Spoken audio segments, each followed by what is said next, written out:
তো মানুষ এই ঈশ্বরের চিনতে গিয়ে, তার স্রষ্টাকে চিনতে গিয়ে অনেক সময় ভুল করেছে। কোরআনে কারিমের মধ্যে অনেক এই ধরনের ঘটনা, এই ধরনের কথা বলা রয়েছে যে কখনো তো মানুষ স্রষ্টাকে বাদ দিয়ে, যে নবী রসুল যাকে দূত বলা হয়, আল্লাহর পক্ষ থেকে যে সমস্ত দূতকে মানুষের সঠিক পথ দেখানোর জন্য পাঠানো হয়, তো ওই সমস্ত মানুষদেরকে মানুষ ইবাদত করতে শুরু করেছে, উপাসনা করেছে। অনেক সময় মানুষ ফেরেশতাদেরকে উপাসনা করেছে, অনেক সময় মানুষ আল্লাহকে ছেড়ে দিয়ে চন্দ্র, সূর্য, এই সমস্ত মূর্তিকে পূজা করেছে। তো মানুষ ঈশ্বর চিনতে গিয়ে, স্রষ্টাকে চিনতে গিয়ে অনেক সময় ভুল করেছে।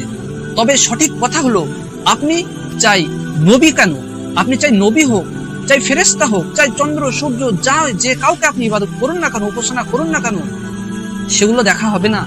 শুধু এটাই দেখা হবে যে তুমি আল্লাহকে বাদ দিয়ে অন্য কাউকে উপাসনা করেছো।